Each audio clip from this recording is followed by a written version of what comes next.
Hey, good morning, everybody. It's Mike. Thanks for jumping on with me this morning. We're continuing our conversation around listings, right? Because it's Go Out and List Month. It's all about listings this month. We're not going to talk about anything else but increasing our listing inventory. You know, the first week of April, remember, we talked about geographic farming and the strategy behind it, a 5-part strategy, and how if you implemented all 5 parts of the strategy, how much different you would look than everybody else. How you would become the top of mind, credible expert for that community.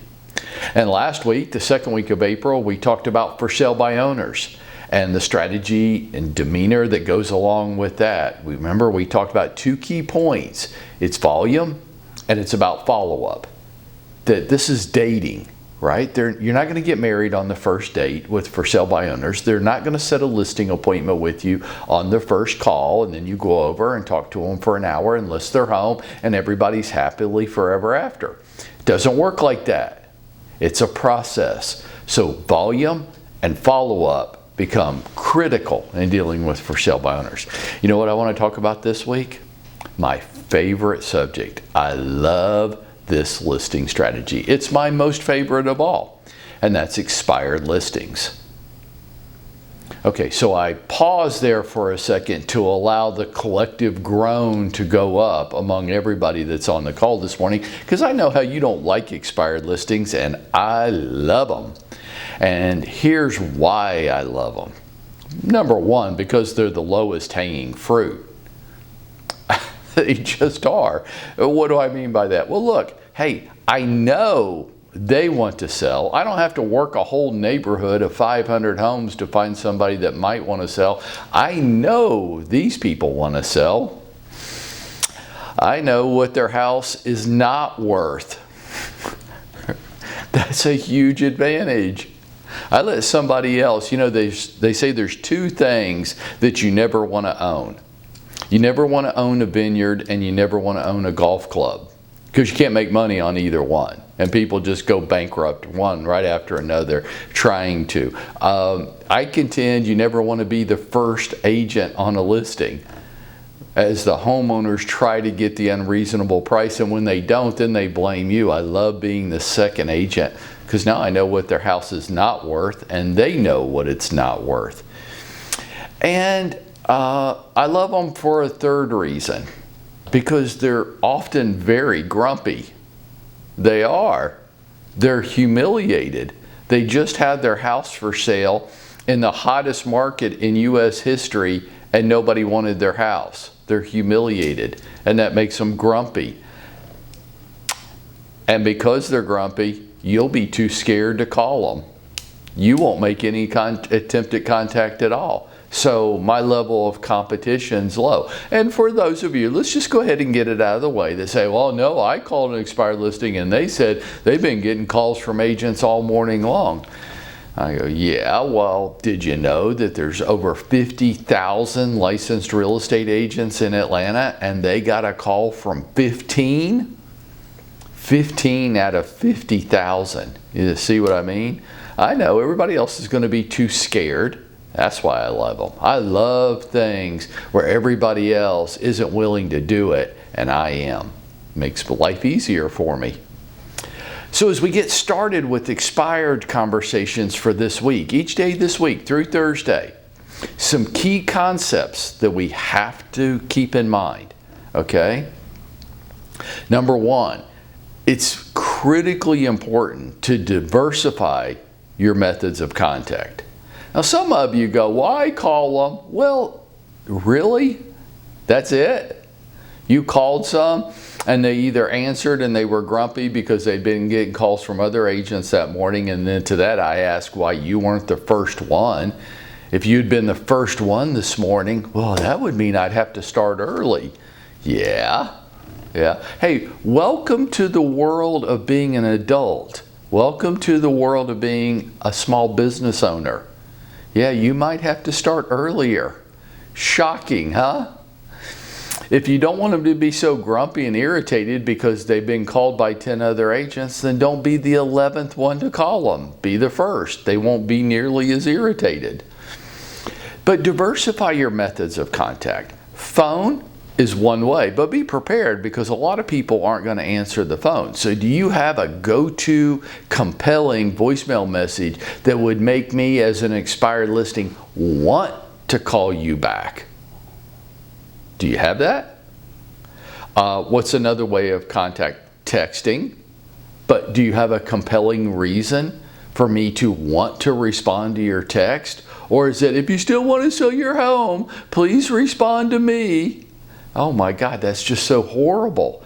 And then we have the audacity. Actually, that's a great word, isn't it? The audacity to then be bewildered why nobody responds to us when our message is weak and pathetic. It's trite, it's worn out and overused. Do you have an effective, compelling message that makes the customer want to reach out to you? Well, I don't know what that is. Yeah, I know, because at the end of this message, I'm going to give you something that will help you with that. You could, the most effective form of communication is face-to-face.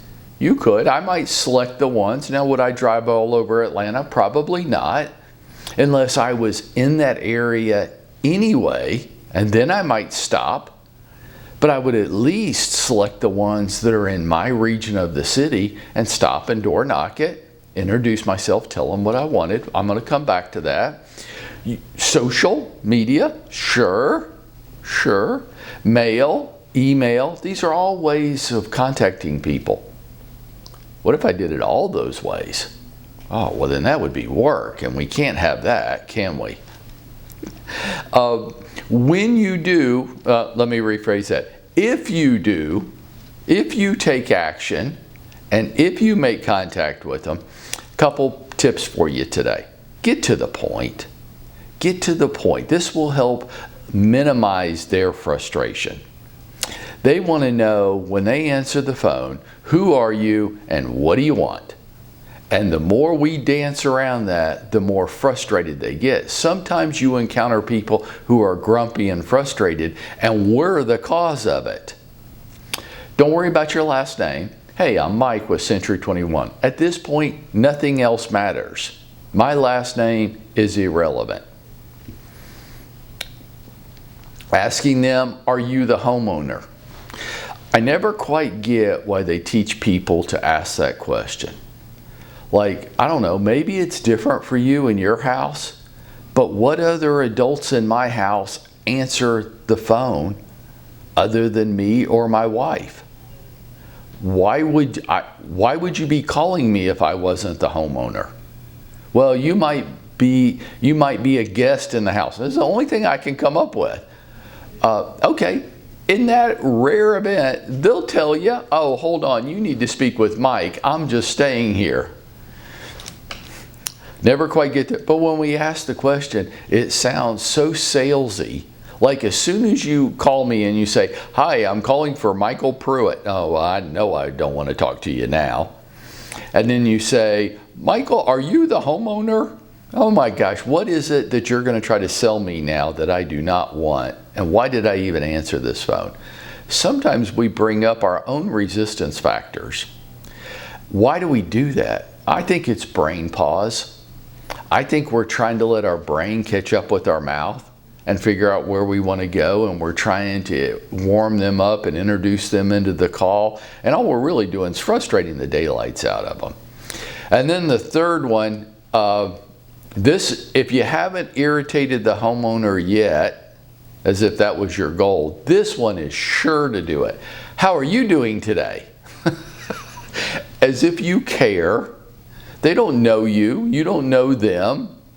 Nobody believes that question, especially to a voice over the telephone from somebody they don't know. Why are we junking up the call with that? Who are you? What do you want? Just get to the point. Have a compelling message. Am I a big fan of scripts? I'm not, unless you master them and internalize them and make them sound like you.